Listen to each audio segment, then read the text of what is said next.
Welcome to Don't Blame Me. On this episode, we are giving you some amazing advice. Specifically, we're telling someone how to tell their friend, if they should tell their friend, that they are a lot bit supremely annoying. And we also have someone who wrote in wanting to know how she should tell her summer fling that maybe she wants to be long distance. Yeah, and then in our own personal lives, Meghan has been looking at cars and has come to the conclusion that men are colorblind. And I have been really leaning into like Russian manicures and pedicures and getting my lashes done by Russians. And this leads to a discussion about heated rivalry and what was said or not said on screen. Melissa's in her Russian era. Yeah. And maybe I've picked up on some Russian. Who knows? I knew what was happening on the screen. She did. And then we have somebody also giving their own advice about a call from last week about setting boundaries with your mother. Let's get into the episode.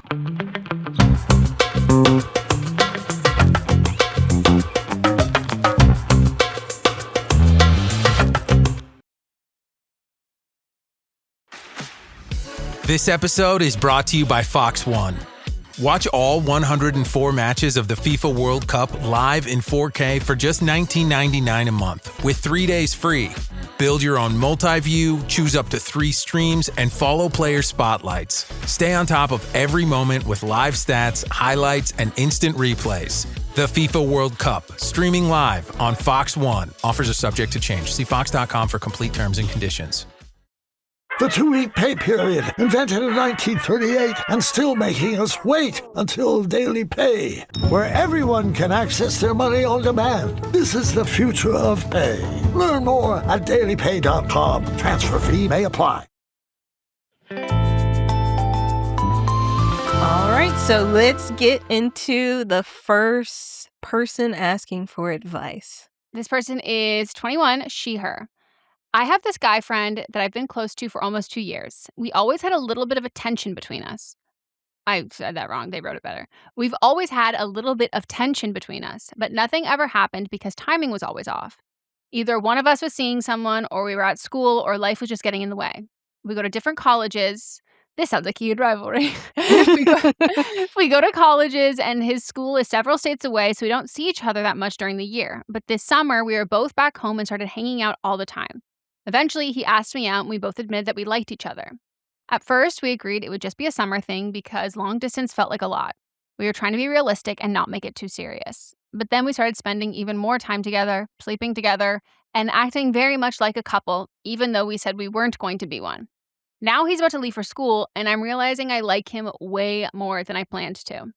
I want to tell him because part of me thinks he might feel the same way, and maybe we could try long distance. But I'm also scared that if he doesn't feel that way, I'll make things awkward and possibly mess up our friendship. So do I tell him how I feel before he leaves, or do I just accept that it was a really sweet summer thing and try to move on? You ruined your friendship by fucking, just by the way. But also, like, is he going to the second, is he in a school that, like, got out in May, and then he's going to the second summer session? Is that what's happening? Oh. Which could be happening, because, like, Arkansas school has been out since, like, the first week of May and the summer session starting. Yeah. So you've had like a month of hooking up and then you're like, I'm in love. Well, you've known him beforehand, so it's a little bit easier to fall true. for that. But I will say, as someone who has had sex with friends, this is, and you said heated rivalry. This timeline is way faster. God. To be fair, it's the same timeline. There's just no jumps to pretend 6 months later. But I think in general, the whole thing of like, I don't want to fuck up our friendship. You've already had sex. Yeah, you've had sex. Yeah, so anything that you say isn't going to fuck up the friendship. If anything fucks up the friendship, it was the fucking. And like, I'm a big believer in like, you know, in the words of Taylor Swift, ruin the friendship. Like, that is fine because it gets to a point where like, it's not even just intimacy that ruins a friendship. If you start to develop feelings for a friend, that fundamentally changes the friendship. And I think you owe it to yourself. And I'm glad that you guys acted on it. So like, to me, I'm like, already, if you start developing feelings, that friendship is fundamentally changed. Then you hook up, you sleep together, you're basically dating. That friendship has fundamentally changed. You saying that you have feelings, that does not fundamentally change the friendship in a meaningful way compared to the other two. Like, if it's going to change, you still feel this way. You will have to change the friendship if he doesn't feel this way because you might need some space from him. But I think this is like, I don't know, kind of like a perfect time to do it because like if he is not interested in that, then like you get to lick your wounds and, build yourself back up before you go to school. Yeah, but also, like, long distance relationships are hard, especially I think when you're in school too, because then you've gotta, like, you're going to school, you're studying, I would hope, still, like, having a good time in college too, but then you add the relationship on top of that where you have to, you can FaceTime or whatever, but are you gonna want to visit each other on the weekends? But then that makes things harder because, like, I also wanna do stuff here on the weekends, but I don't know. I don't know what your social life is like. I want you to be out there hanging out, but there's only so much that I can do. Maybe that's not your personality, but Yeah, because I'm not a proponent of long distance relationships in college. Like, I just no. don't think, I think it hinders your experience, but it's also like Melissa said, like, with him or without him, would that be your experience? Like, Mhm. would you opt in for that? Because I think if you would, and you were like, you would be giving stuff up to be in a long distance relationship, then I think that, like, this could be a really fun summer thing that could turn into a really fun next summer thing, that could turn into a really fun next summer thing, that, like, by senior year could turn into, we're actually gonna date. Like, Right. I think, like, if not saying something will affect your friendship. Well, they're 21, so actually maybe it's just this year. Oh, is this your last year of school? Maybe. That does change if That it's your changes it for last year of me. school, That it does changes it for me. change things. Yeah. Yeah. Because, by the way, so many fucking seniors are in long distance relationships by the time that you Yeah. get there. So that would, in fact, change it for me. But I also think at the same time, you know, if both of you are more homebodies who, like, don't really get out Mhm. much and, like, this is not, like, your social life kind of thing there, then I think opt for it, go for it. But I think if, like, you've had a fun, flirtatious friendship and you both kind of have that personality in general and, like, you date people and you hook up with people at school and all of that, I think that, like, the leg up that you have is that you have this hometown connection and that ultimately that you are circling back to that and that by the time school's done, you can pick things up right back where you left Yeah. off. But what are your plans? Like, if this is you're going into your senior year, what are your plans after? Are you gonna be in the same place then? I think, like, once you're out of school, I think it's gonna be easier to date long Totally. distance, but you still need to have an end plan. Like, Mhm. I know it's early to be talking about that, but if you see this as something, because you've already been friends for a while, if you see this as something that can be long term, what's both of your plans after school? Is he gonna come back? Are you guys gonna be back in your hometown?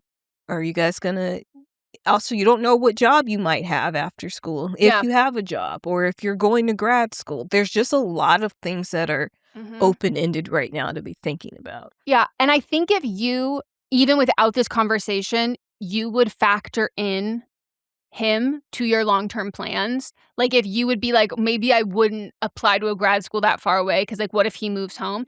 I think if, like, you think about him when thinking about your post-grad plans, I think you have to have a conversation with him. Because if you are subconsciously going to factor him into the decision making, you don't know that he's doing the same for you, and, like, you don't want that to affect your decisions unless you've both agreed that is you are factoring that in, and that's, like, it's a commitment. I also think, like, sometimes when things have been a slow burn this long, this isn't like a we have to strike while the iron's hot. Like, the opportunity has always been there. It's built up to this moment.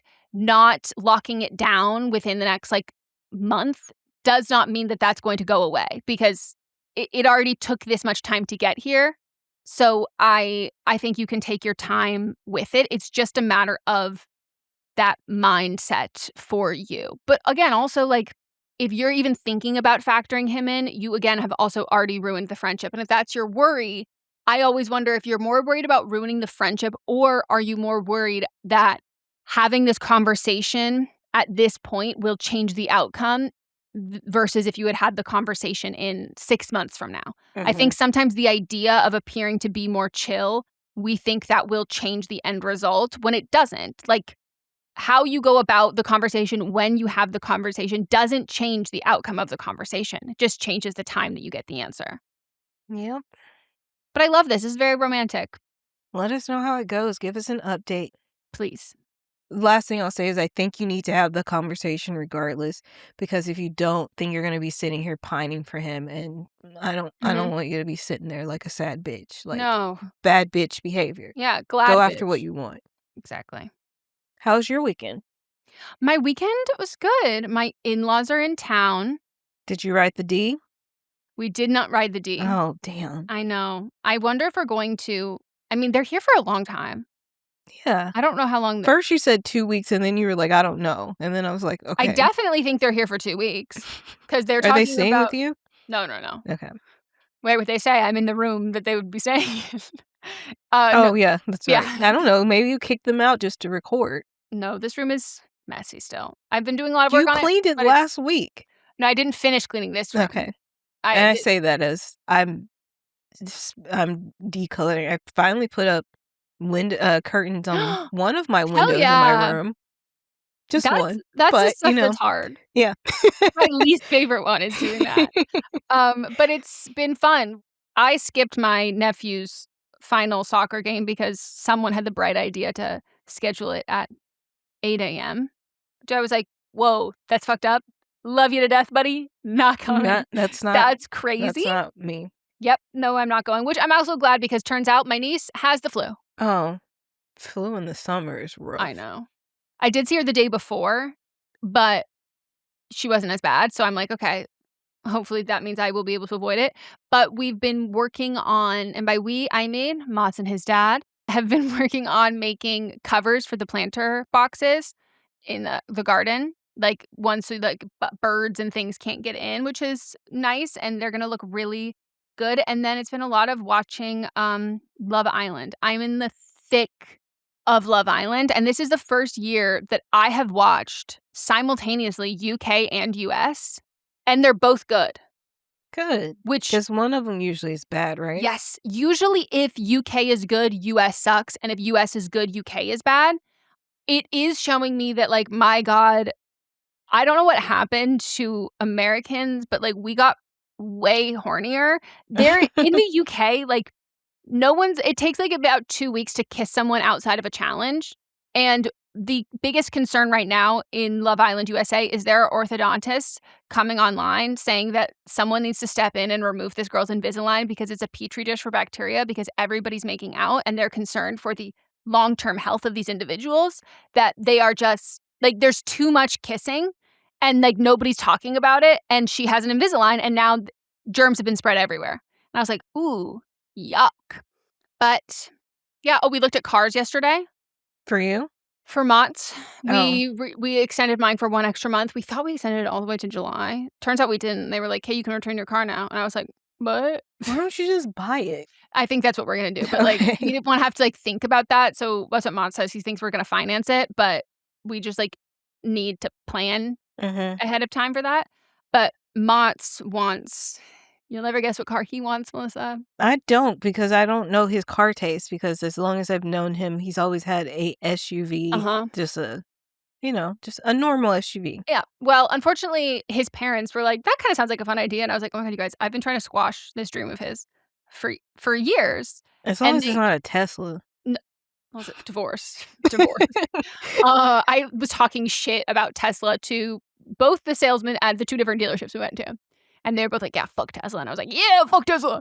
And no, it is his long-term dream of having a truck. Okay. I can see that for him.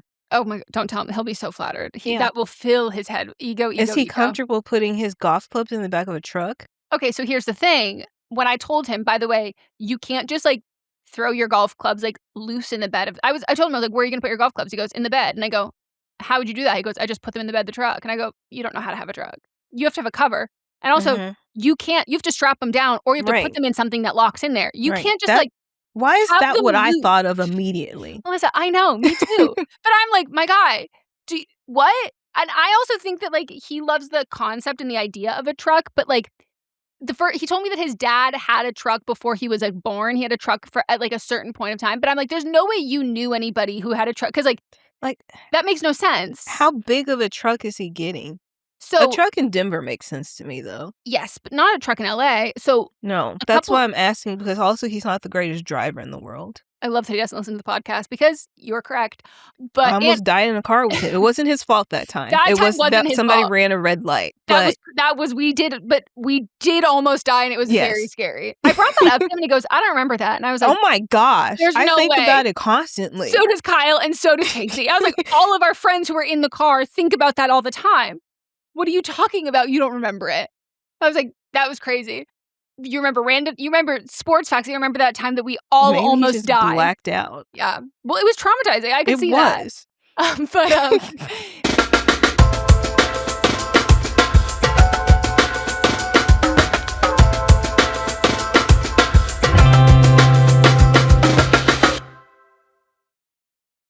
Choice Hotels get you more of what you value. Comfort Inn, it's calling your name.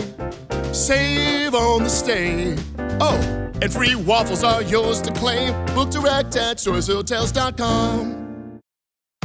This episode is brought to you by Starbucks. That is fire. Whoa, that's good. This might be the drink of the summer. Okay, I like this one too. I'm rocking with it. Okay. Try it for yourself. Starbucks Refreshers Concentrates are coming home. Find them in the coffee aisle and make it yours. If data management is slowing down your business, you need the Intuit ERP. If one entity is here, and one here, and one here, and one here, you need the Intuit ERP. If scaling your business feels like starting over, you need the Intuit ERP. Intuit Enterprise Suite is the AI-native ERP solution that consolidates, migrates, and automates, all in one place. Learn more at intuit.com/ERP. So he's had one time, like years ago, when we were living at our old place, his car was in the shop and they gave him a loaner car and he got a truck. Like I did that one time. Exactly. And I was like, and he was so happy about it. And he was supposed to be picking me up on the way back from like somewhere. It was like a weekend, and I think he was picking up the truck that day. And he was picking me up from Soul Cycle because I had gone there with somebody else. And he's like, actually, can you meet me on the street? I can't get into the lot. And I was like, oh, if you turn around, like, you're not going to get charged. No, so sorry. The actual truck couldn't fit into the lot. Mm-hmm. And then when we were parking at home, he had to do like 16 loops before we could find any spot. And it was a mess. So that was like an F-150 or something. And so that was like a big motherfucking truck. Mm-hmm. So now he has his heart set on a Maverick, which is a smaller truck. Mm-hmm. I do think it looks like a manatee. Like, I think it's like an incredibly ugly truck. I know exactly what truck you were speaking of. That's why I went, because it looks like a manatee. And I'm like, it's so ugly. But they had a light blue color online. And I said, okay, if it's light blue, that's kind of fun. We go there yesterday. I need men to stop. Men, but statistically, are colorblind. They need to stop naming colors of cars. Because, by the way, gray with a sprinkle of a hint of a LaCroix level of blue, that's not blue. No. It isn't blue at all. It's just gray with like a cool undertone. Yes. But I don't know how many times, though, like, even like, my car is brown. Like, there's no, like, it's inexplicably brown. Yep. Whenever I go somewhere and, like, valet, the man's always like, the gray car. And I'm like, that is brown. What are y'all looking at? They're colorblind. We need to stop giving them control of the colors. They don't know what they are. And I was like, and I was talking to the guy and I was like, so where's the blue? He goes, I think this is the blue or this is the blue. And I go, both of those are gray. And what do you mean you can't tell which one's blue? Like, neither. And he was like, I think it's one of these. And I'm like, you think? What? But they have one in green and they have one in red. And I was like, okay, these are cuter. Like, you know, it still looks like a manatee, but like, you know, whatever. And I told Mats that the only way he could get it was if he got the blue. But then I was like, okay, maybe I could deal with the red and maybe I could deal with the green. But I can't deal with the red, but I can deal with the green. It's a new red. It's not like I'm going to be in the car. It's not real red. It's a new red. They just released it. It's like a dark maroon color and it's creamy, not sparkly, which I like. Okay. But I was like, and if you do that, you have to go. I was going to draft.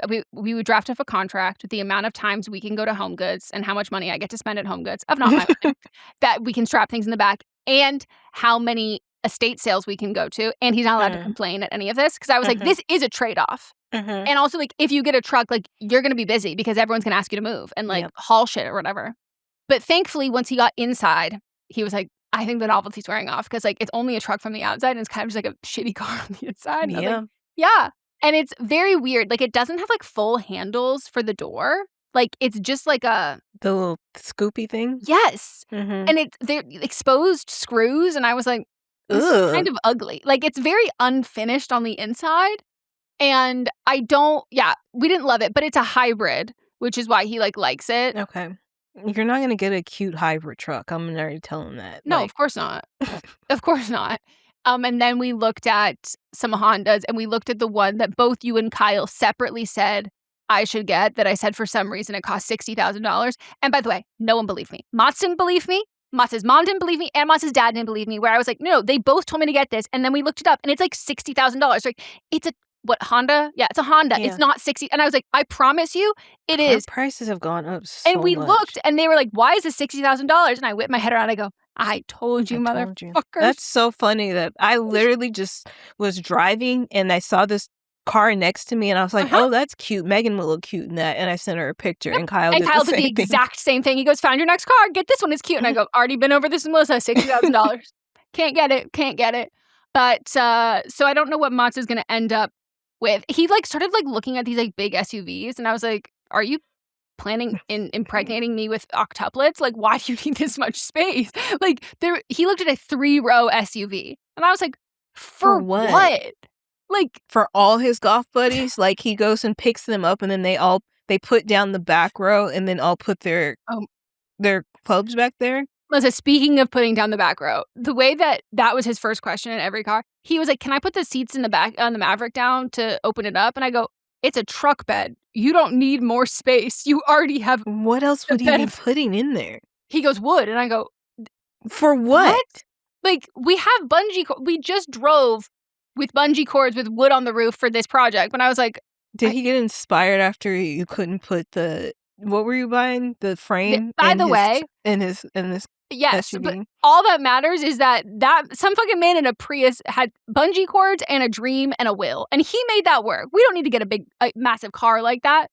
But he's going to get some sort of SUV, or maybe he'll end up getting the Maverick, even though cars right now are ugly. Just like fundamentally, cars are really ugly right now.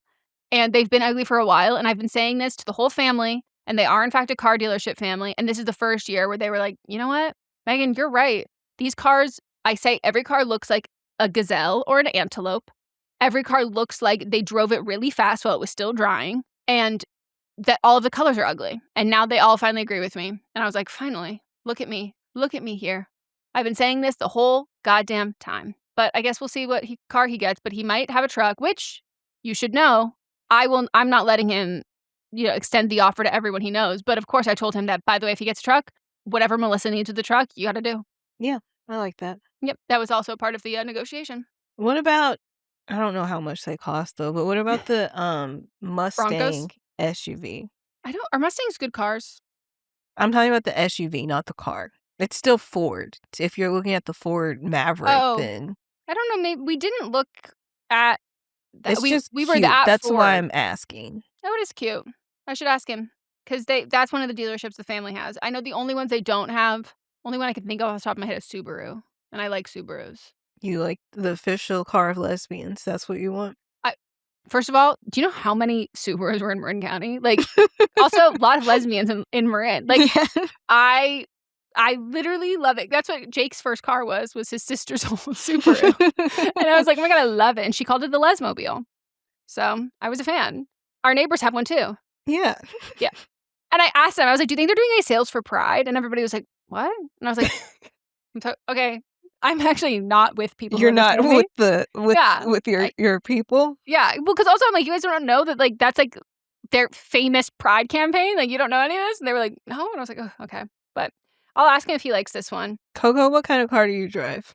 Just for research. You and Coco, him? There's no way I think Coco could drive. I don't think Mustang. Coco drives a Subaru. No. I think Coco could drive like a Mustang. Yeah. Like Coco, I think you would drive a car that is one of the ones that people would get and like soup up for street racing. Like the Honda kind that people get to soup up. But they go from like 0 to 100, and I think you probably rest at a 50. You know what I mean? 50? Like she's just cruising?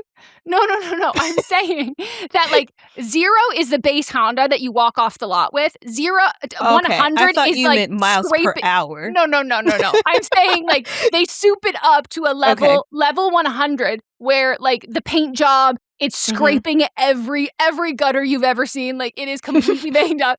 I think that you don't have a off the lot one. You've gone about 50%. So like it's not a street racing car, but like it's a cooler version. And when it's like, well, why didn't I get that at Honda? And you go, you have to do other stuff to it. Coco drives a Hellcat. Can you imagine? That'd be so fun. Yeah. So cars are crazy. Like, I just don't get it. I also did become friends with one of the guys at the dealership, and he was like, this girl like keeps texting me she wants this car. And I was like, she does? Like, it is a cute car. Are you gonna get her this car? And I'm just like literally broing out with this guy. And I was like, I love that that's the energy that I give, that we're there with the whole family looking at cars, and he just looks at me and be like, I'm gonna talk to her about this girl that I'm texting. And I was like, for sure, dude. Hell yeah. Help out the girl. Like it's really a girl move. Like you're like, she needs that discount. Because he was like, she really wants this one. And I was like, this car's gorgeous. Save it for her. Yeah. Right. And he's like, yeah, she said she might roll by today. And I go, follow up with her. Right. Give her a discount. She looks so cute in this car. I don't even know this girl, but it's a cute car. But by the way, for your safety, you should be worried about the new Broncos. What about them? Matz's mom. Is OJ gonna come out the grave and start driving them around? No. It doesn't even matter who's behind the wheel. The issue is Matz's mom was standing next to it. Matz's mom is about your height.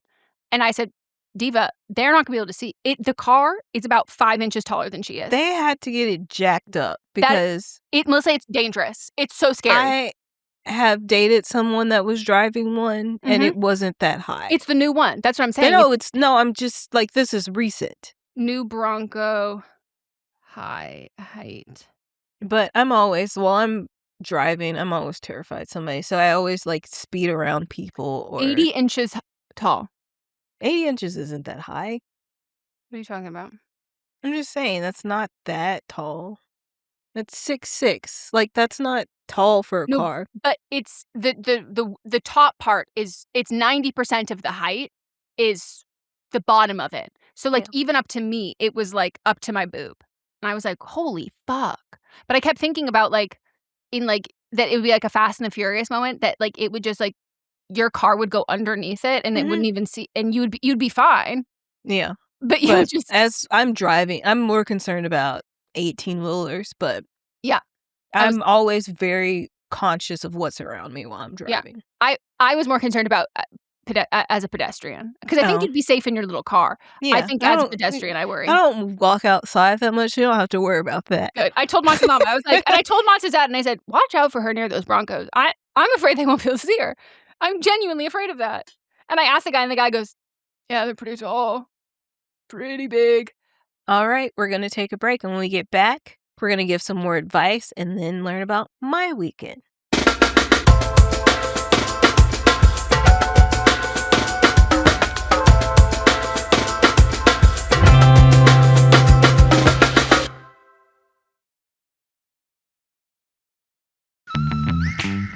Need a laptop that's built to perform and designed to last all day?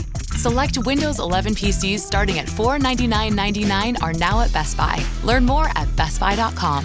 Best Buy. Imagine that. Adobe Firefly is the all-in-one creative studio with AI-powered image and video editing for today's creative process. Built for creators of every kind, Firefly helps you generate, edit, and experiment fast. Because the asks aren't getting smaller, the budgets aren't getting bigger, and the timelines, oh yeah, still tight. With all the best creative AI models in one place, Firefly brings your ideas to life. Unlock a better way to make with Adobe Firefly. This episode is brought to you by Redfin.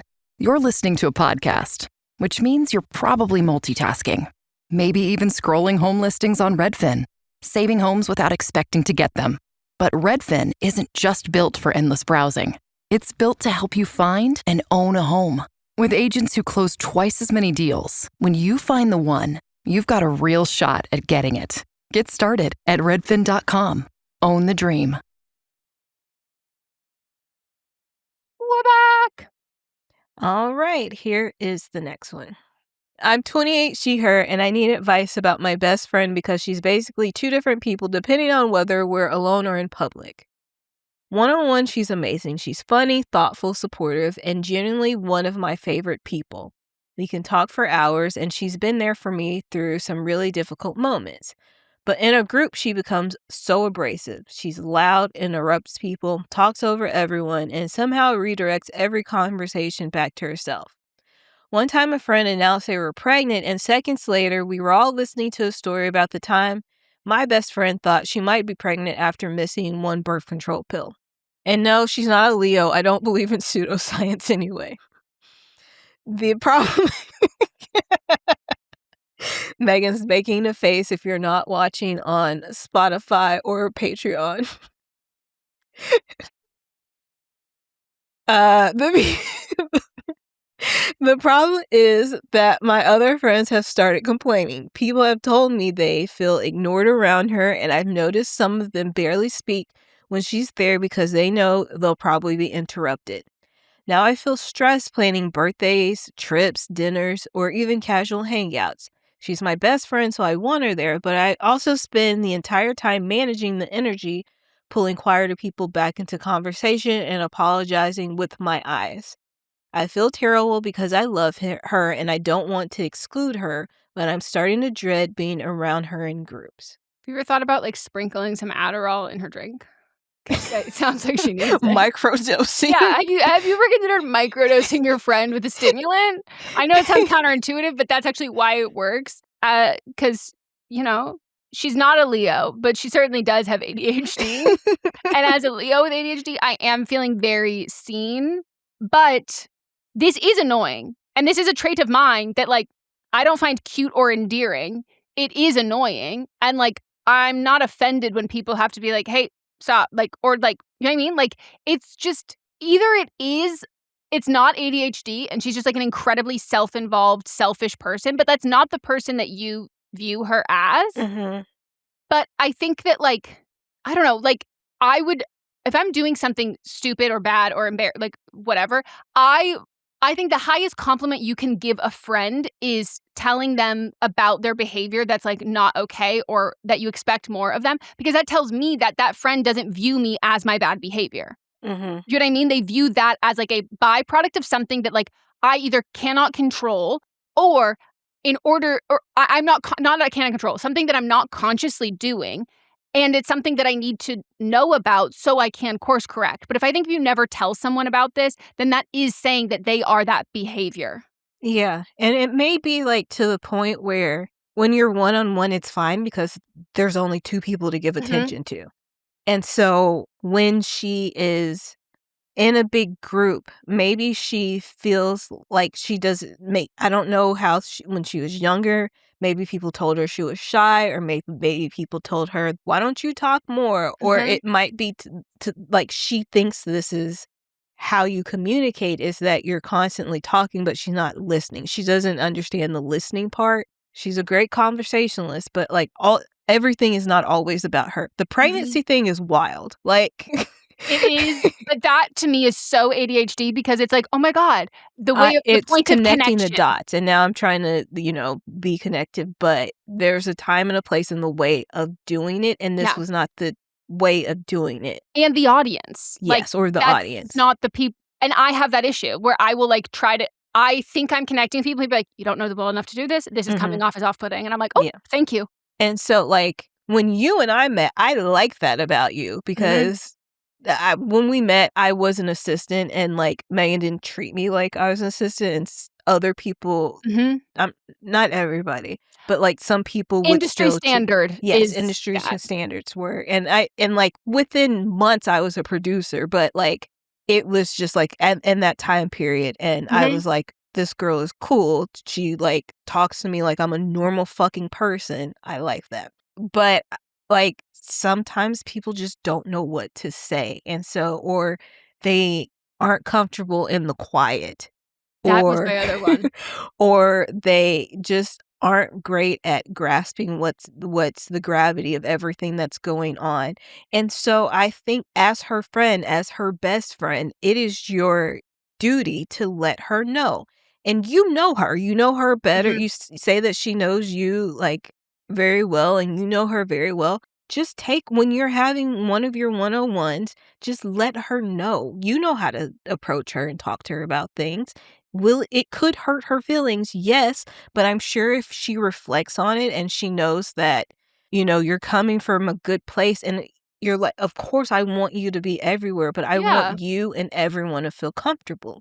Well, because your friend doesn't want to come across like this. Mhm. And I think if we don't certain things you don't tell someone, then it feels like their behavior is intentional. That's how they're trying to come across, and then it will make you resent her, even though logically, you know that this is not what she's trying to do, and what she's trying to do is to form connection, to make people feel included, and, like, I will say, I don't have any friends who are shy. Like, I don't, and if they are shy, when we met, it was not in a way that it was like, "Oh, I can tell that this person is shy." Mhm. Like you and me, we vibed immediately. That's how I like, when I make friends with people. But, like, I can't say that, like, if I'm in a group of people and most of those people are shy, I can't say that I'm not dominating the conversation when I think what I'm doing is, like, moving a conversation along because I'm not shy. So I don't know how when you were saying that you have to bring quiet people back into the conversation, to her, she might not know that that was a part of the conversation. She Right. might not know she's used to, like, people butting like, doing all of that kind of stuff and, like, saying things, and that if there's a silence, feeling an obligation or responsibility to fix it, to think that she's keeping the social interaction going, when in reality, that's not how you do it, and, like, there's a lot of correlation between ADHD and autism, and a lot of that is, like, the social aspect of, like, ADHD. It's like, this is the only way I know how to make social situations go, and it comes across very self-involved, very, like, all about me, me, me, me, me, but if you view her in that way, you shouldn't be friends with her. If Mhm. you view her but that's not how you view her, and so it's clear you don't like that your other friends view her like that. Like, it hurts you that that's their impression of her, and you're like, "Oh, you're not seeing her in the same way that I do." But another thing that I haven't it is a blessing and a weakness is that, like, I talk to everybody like I've known them forever. Like, that's just and sometimes, like you said, like, sometimes it totally works. Other times, not as appropriate, and I need other people to tell me, be like, "Hey, that's not how these other people operate," and she might think she's kind of surpassing the getting to know you stage and just, like, trying to mesh into your friend group, like, click in Mhm. immediately, especially if the rest of your friends are friends with each other and she's, like, the odd one out. But I don't know, I think, like, the communication on all levels, I think, is good. Like, I think your other friends letting you know that they're feeling frustrated about that is good because 'cause you're Yeah. also picking up on it, but you have to tell your friend. Yes, because I think your friends telling you is like, "You're her best friend, can you please" like, "We know that you know how to fix a situation." But if it turns into everyone complaining and nothing being done about it, now you're talking about her behind her back. Mhm. And that's not fair because it could be something that's so easily fixed. Mhm. And, like, sometimes you think that you're, like, you're killing it, you're landing, you're doing exactly what you need to do in that social situation, but it's like, "Oh, hey, it's actually not landing the way that you think," and that's all that matters is the result of it. Like, that's she doesn't want to she wants people to like her, and she wants to form connection, and if it's doing the exact opposite and you don't tell her, she's gonna keep doing it, and it's Right. going to push people away, and it's also, like, not only, like Melissa said, like, you're gonna suddenly be talking about your best friend behind her back, but, like, you are gonna start treating her with kid gloves to try and mitigate and manage how she interacts with people in the world, and, like, she also should get the agency and decide if she wants that, and, like, then Right. are you gonna have to choose what people you're friends with? But also at the same time, sometimes friends don't always mesh. Right, or it turns into, like, you're only inviting her to certain things now, or other of your friends aren't showing up for other Mhm. situations. So Handle this as soon as possible. yeah, because I also think that, like, let's say you do handle it, you tell her, she's receptive to it, and she like vastly improves and your other friends are like, I still don't like her and vibe with her, then you might not like those other friends. Like Yep. you might take that there. So some people can be friends with lots of different kinds of people, like really shy people, really loud people, really quiet, all of that. And that sounds like the kind of person that you are. And sometimes other people don't have that versatility in the people they're able to be friends with. But just tell her and microdose her a little bit. So how was your weekend? My weekend was good. Speaking of group hangs, Samantha had like a girls' night, Fun. and we just hung out and ate and talked about girl things, and it was fun. Fun. Menopause, periods. Yeah, yeah. We did talk about periods. We talked about fertility. Oh, We're not at menopause yet. I know. I know. But yeah, it was a good time. And then I have started working out again. How's it going? It's going good. I've done 3 days in a row. The first day, I played it pretty easy, just to see where I was, and I was like, okay, this is good. I didn't even really work up a sweat. The second day, I pushed myself more. Mm-hmm. I wear my Apple Watch, of course, so I know when my heart rate's getting too high, and was taking breaks, but I was like, I'm actually not winded, so that's good. I just that's need to good. get back into Stamina. stamina Yeah. and aerobic conditioning. So yeah, and last night I went hard, very hard, and I felt fine. Then I woke up this morning and didn't have my regular about to inhaler say. anymore, so Yeah, hopefully pause. I'm hoping it'll get filled today so I can go pick it up when we're done. If you call, did you fill it online? Mhm. CVS? Mhm. If you call and tell them like, hey, can I pick this up? They'll usually bump you to the higher list Okay. of it on top of it. And sometimes Mott's will just, if it says they're working on filling it, but it still doesn't say ready, Mott's will just go to CVS. And then if you're there, then they'll bump you up even further. Good to know. Yeah. Because I'm in a rhythm. I don't want to get out Yeah. of my rhythm. And like, especially if you push, but you didn't feel too far, that's like a high that you like, then you're Yep. like, now I don't want to pause now. I was doing so good. I want to bump up. So yeah, so that's what I did. I got a pedicure. I got a Russian pedicure. Have you had one of those yet? No, and I don't know. After that toe thing that I had, I don't think I can have that much manipulation on my cuticles. I'm afraid. That's true. I'm afraid. I feel like, like your handprint, your toe print. I don't think I have toe prints anymore. Like my feet are smooth, like a smooth stone. That's how they feel. And it's been 5 days and they still feel fresh out of getting a pedicure. That's crazy. I think I'm going to go the next pedicure I get. I haven't gotten a pedicure since I had that because I'm afraid. Yeah, that's something to be afraid of. Do you want to tell people what happened? So you constantly are stubbing your toes anyway. They're very long. They are. They're huge, especially my big toe, which is the problem. And this is going to sound like I'm a Victorian child, but like this is in fact present day Los Angeles, California.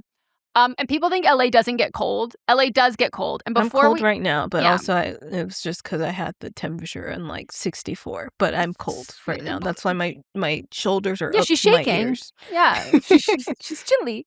So before we had heat, our house is very old. It's very drafty, and I have Raynaud's, which is like a circulation disorder, and POTS exacerbates it. So like my feet never have blood in them. So because of that, paired with what Melissa said, I stub my toes all the time. I frequently can injure and I'm tall. I frequently injure my toes, and there's no blood, so I don't feel that I've hurt them. And they're so far away from my body that I don't see them that much. And it's cold, so I'm just going from shower to socks to like, I'm not looking. And then it got hot out, and turns out I was getting these things called chilblains, which are essentially like cold blisters on my toes. And then when it got hot out, and then they swelled because of that. And then when it got hot out and I threw on some sandals, turns out they had swollen so much, this is so gross, that they had essentially like created a gap between my toenail and like the inside of my body. And so bacteria and things get into it when your foot is that swollen. It just makes it more susceptible. And so then it got an infection. And it also could have been like a burst blister that then got reinfected. They weren't sure. And when I tell you that it was out 2 or 4 weeks of antibiotics that still didn't fully clear it up, that it's been, like, it's better now, but, like, they've said that, like, anything like that with your toes, once it happens one time, you are more susceptible to that because, like, they did a shot in my toe. I did topical antibiotics. I did oral antibiotics. Like, people will do IV antibiotics and it's still bad. So now I'm thinking that the next time I get a pedicure, I'm going to do it one of those medical ones. Oh, yeah. That's smart. Because I just, yeah. And I know that they can also tell you better how to, like, take care of your feet. Well, and because they said that, like, people said that, like, if you do, like, a year of medical pedicures, usually after you've had that, you can then essentially, like, work your immune system back up to that. But I'm just afraid of, like, the possible like, yeah, you know what I mean? Makes total sense. Yes. I got to do that sometime. Yeah. If you are capable of getting, I'm not talking to you, I'm talking to our audience. No, if you're capable of getting them, I got like a bright pink, which I usually get on my toes anyway. But also I got a Russian manicure 3 weeks ago, and I want to just show you how good it still it's crazy. looks. Like, yeah, you have no cuticle. They literally like remove your future cuticle. Yes, like it's crazy. I was going to get, because I usually, when I get just like a regular gel, I will get it every 2 weeks because it pills so much. Mm-hmm. This is going on week 3. Like, I'm in week 3. I'm going on week 4. That's crazy. And like this, and still you're hard looks on incredible. Your nails. Yes. Your gel chips or peels quicker than anyone I know. Yes, I know. I don't know what's wrong with my nails, but like this is good. I'm going to change it up just so that I'll be on schedule for when I go out of town in July. Good call. So I'm going to get it, but I could go another week, but it's grown out. But you can see where it's grown out, but it has not peeled on anything. And also because your cuticles are so tiny, the growth out feels so marginal. Yeah. Like, that's a cute color on you too. The shape is nice, too. You look good in the squoval. That's what I was trying to... She was like, do you want Russian? Yep. Do you want a square or an oval? And I was like, I want squoval. And she's like, what is that? What the fuck is that? What the fuck? She's like, huh? Imagine saying... She literally just went, huh? Imagine saying squoval to Ilya Romanov. He goes, huh? What? And so I was like, the square, but circular on the edges, and she understood. It's cute. That fits. I look ridiculous in that shape. You got to know what's good for your fingers. My fingers don't look right with a pure oval on it. That looks really good on them. They look like magazine nails. She took pictures and put it on the website. So. Yeah, those are great. Those nail beds too. Fucking good. I would do the exact same. Well, I love it. Look at you. Your lashes and your nails. Yeah. She's Russian. She's Russian, baby. Have you learned any Russian? Not yet. I will have only learned it from Heated Rivalry and pierogi. So the second episode of Heated Rivalry, are they speaking Russian the whole episode? Is that what I was working out at the same time, and I couldn't quite understand what was happening. I was using pictures, like I knew the story. I know what's going on because there's really not that much story anyway for this show. So was that were they speaking English or what?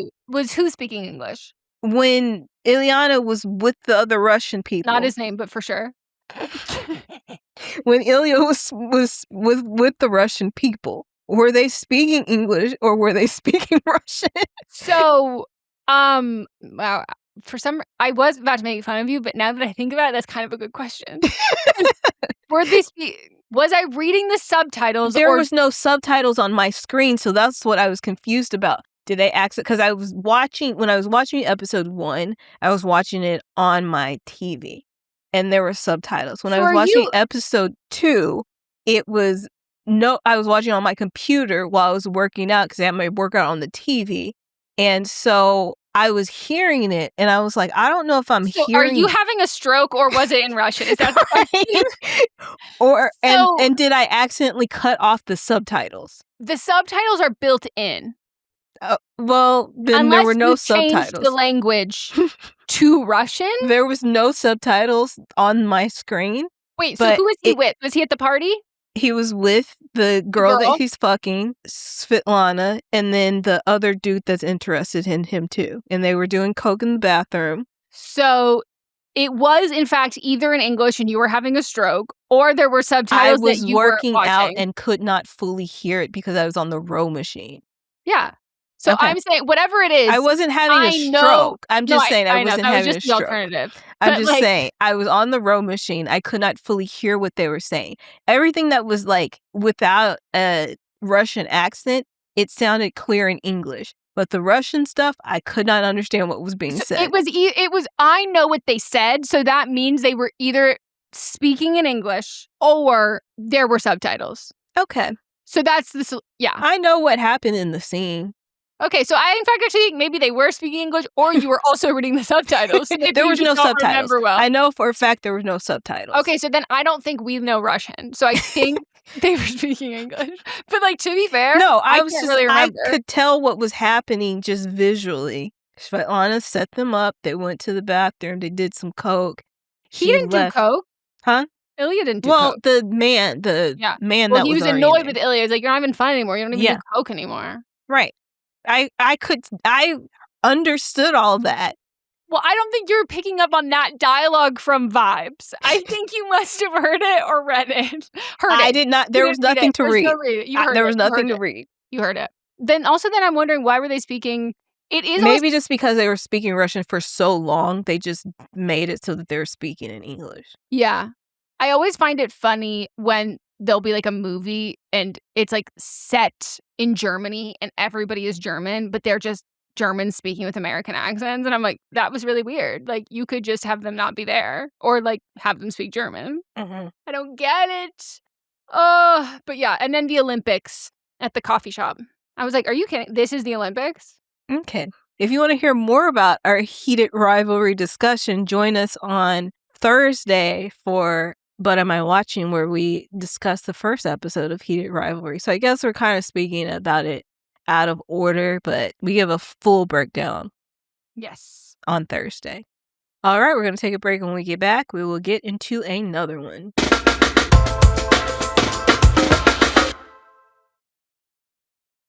Youth sports families and fans, huddle up. Wherever life takes you, Game Changer keeps you connected. Stream games live in full HD when you can't be there. Get play-by-play updates right on your phone. And share game highlights with everyone. Full bragging rights included. Live the game like never before with Game Changer. Create your free account today at gc.com. Looking to see what's happening around your home? Ring's battery doorbell helps you track packages and see who's at your door in real time. The Outdoor Cam Plus protects your yard at night with a wide field of view and clearer Retinal 2K video. Or upgrade to 4K cameras and doorbells with Retinal Vision for ultra-clear zoom and detail. Your door, your yard, your home. With Ring, it's protected. Shop cameras, doorbells, and more at ring.com now.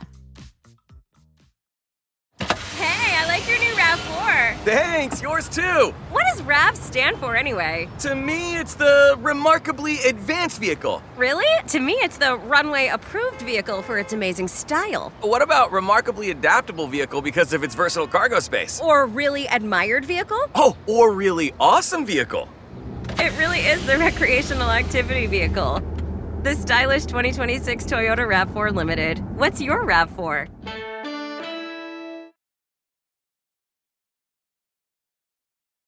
We're back. It's time for a Don't Blame Them, where one of you, a listener, a viewer, a watcher, you write in with your own advice pertaining to a call or some advice that we had on a prior episode. And this one is for the episode of I Kissed My Ex's Friend from June 8th of this year on the divorced mom that gets jealous. If Megan's suggestion doesn't work or you feel like it won't work /sick, I thought they said OR, like operating room. And I was like, I don't think we need to get that Right. intense. Do you want to share a little bit about what your advice was? I was hoping to read it to, jog my memory. Okay. So what happened was the writer's mom and dad have been divorced for years now. And the mom seems to be jealous of the time that the writer is spending with her father and his new girlfriend. Mm-hmm. And so I actually don't even remember what your advice was either. I had two prongs advice. It was you have to kind of gray rock your mom and be like, hey, I'm not going to talk about this anymore. And if she does, you get up and leave and you don't let this be the relationship because like it will breed resentment. And or I said reach out to like if she has sisters, best friends, close people in life to be like, hey, I think that she is like she's a little bit lonely and trying to foster her having friendship with friends, not just like you and viewing that as a social circle. And then our shared advice was making sure that you and your mom plan fun things to do. So it's not just like Disneyland dad. Like you're not doing all the fun stuff with him and then you and her are just like chilling at home. If Megan's suggestion doesn't work or you feel like it won't work/stick, I suggest setting a hard boundary with your mom. And if it makes everyone feel better, make it a boundary for all parental figures. Block her on Instagram or whatever she's seeing. This is so intense. Okay. If we're trying to keep the peace, blocking your mom on Instagram is a little crazy. Block her on Instagram or wherever she's seeing your posts with your dad and don't talk to her about the things that you do with your dad. Clearly, she can't handle seeing that and therefore she does not get to see it in real time. Life updates via social media or updates via phone from you. Think of it like a child lock since she is in fact acting like a child. Also, are you an only child? If not, talk about it with your sibling and see if this is a thing she does with them. Mom definitely needs therapy regardless. You got this. I have to say, whoever wrote this in is also probably no contact with their parents because that is a level of intensity I understand, but I don't think we can tell other people to do that. I'm not no contact with my mom, but on social media, she can be a bit much. So, like, honestly, my catalyst for deleting Facebook was because she thought that every life update needed to be on Facebook and would get mad if I didn't post about life updates on Facebook. So I deleted Facebook. You should tell her about Threads because apparently people are getting got because they didn't realize that their posts are automatically going to Threads. And so there are all these people like posting like Facebook updates that are going to Threads that are then going viral on Threads. And then they have a whole fan base on Threads and they have no idea. Yeah, I'm not going to tell her. But then on Instagram, sometimes she also gets mad if I don't. Like, my mom's the opposite, where if I'm not posting things, she gets mad about it. So, like, if I don't tell somebody happy birthday, if I don't post about my dad's birthday on Instagram, I'm like, he's not even on Instagram. He wouldn't see this. Well, why don't you make a post for him for Father's Day? He's not on Instagram. Why should I make a post? She thinks it's about the principle. Yeah, that's the thing. She's like, it's about the principle. Yep. Like people should know that your father is there. And I'm like, if you don't post about him, they won't know that he exists. I know it's a personal relationship. I do not have relationships with everybody that I know that's following me on Instagram. I do not care. I called him and wished him a happy Father's Day. I sent him a Father's Day letter or Father's Day letters. Ooh. I sent him a Father's Day gift. Like he knows that I love him. If you only posted on Instagram, your father would have no idea that you wished him a happy Father's Day. Right. Then that would also be a problem. Right. So I've had to limit my posts for her to see, which you can do. Yes. I will say it doesn't sound like she maybe has the same relationship with Melissa's oldest sibling. Melissa's got sisters. You're the oldest. I would say that you facilitate peace. You don't keep the peace. No, I rock the boat. I don't want to even say I facilitate peace either. No, I am no one's peace, to be honest. No, I'm saying that if somebody's trying to, you're not going to throw fire on someone else. You'll instigate from your end. No, you'll instigate from their end? Melanie's the one that tries to keep the peace. No, I don't think you try and keep the peace, but I think if someone else is trying to keep the peace, either you'll facilitate by moving yourself if you're not ready for the peace. But I'll remove myself. But sometimes if I believe that the person is thoroughly in the wrong, then I'm definitely throwing more gasoline on the fire. But you're not trying to make everything worse. You're trying to essentially get to a better. You're not doing this to you know what I mean? Like not maliciously, but I want people to learn a lesson from the mistakes that they have made. That is facilitating the peace. Like you're planting the seed of correctness and peace. And but a lot of people see that as being an asshole. Well, which my mom, when she introduces me to new people, she tells them I'm an asshole, so they already know what they're getting into when they meet me. And a lot of people also refer to me as an asshole. So to me, I think that's a peace facilitator, but not a peacekeeper. Like, I'm sorry, I'm telling you about you, and you just aren't ready I'm to telling hear the it. truth. It's not like I'm lying. I'm giving you the option to choose peace, which is why I'm facilitating a circumstance for you to make the right decision, but I'm not going to make the wrong decision to, like, keep the peace. No. That to me is a peace facilitator. I'm setting the steps in place for you to do the right thing, but I'm not going to do the wrong thing. Right. So, but I think that this caller is a little bit more of a peacekeeper and will sacrifice their correctness. Will sacrifice things in order for the greater good, which I, in fact, have never done once in my life. So I think that restricting would be a better mindset, but I truly think that, like, sometimes when, like, if you come in too hard trying to parent your parent, by the way, they don't like that. They don't, but it's gotten to the point where they're at the point now, like, they save doctor's appointments for when I come in town, and so I'm like, now you actually want me to be your parent, therefore you have to accept when I do this on my own time too. But I think it's just about, like, sometimes there's a difference between having a conversation and setting boundaries and then acting out those boundaries versus being like, I'm blocking you on Instagram. I don't think you need to tell that. I think you can set the boundary, and then whatever you need to do that falls within that boundary.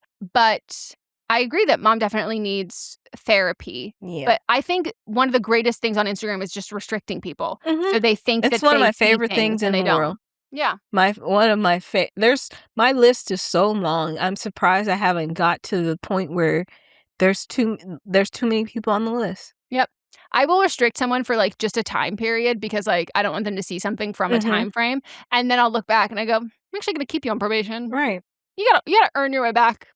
Or you just post a couple things that are just really annoying. Oh, yeah. And I don't want to see all your post and whatever. Yep. I feel that. I love, like, out of sight, out of mind. Because sometimes blocking people makes them feel vindicated, and I don't want them to feel that. I don't want them. I want them to feel unsettled ignored. and no peace. Exactly. We're on the same page.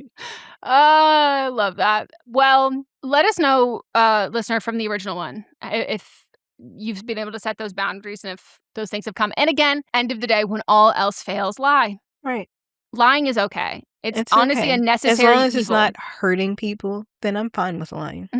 If it keeps your peace and it makes it so, like, you can show up in a better way for people and, like, those people are better off for it. Yeah. But, like, radical honesty, I think, is a huge mistake because that's why people will go up to people and be like, I think you're ugly. And then it's like, cool. That's not helpful. Right. Not helpful at all. Lying should be helpful.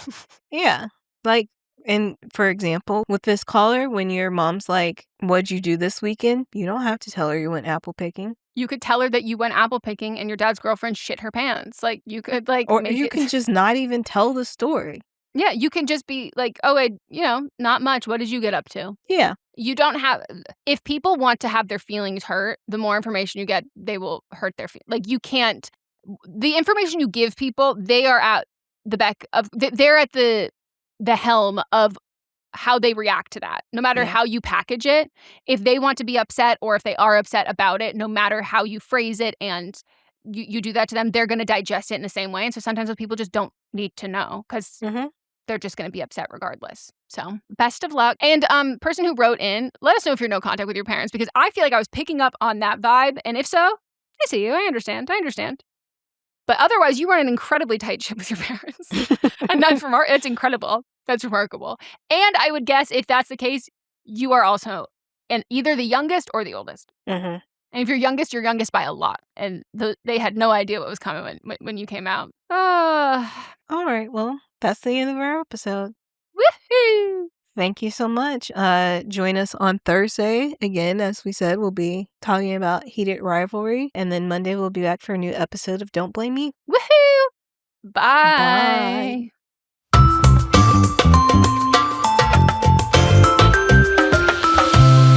This is a Sister Sign production hosted by me, Megan Rinks. And me, Melissa D. Montz, plus Diamond Imprint Productions. Post-production by Coco Lorenz. Production assistance by Melanie D. Watson. and music by Ryan Hunter and Giacomo Picasso.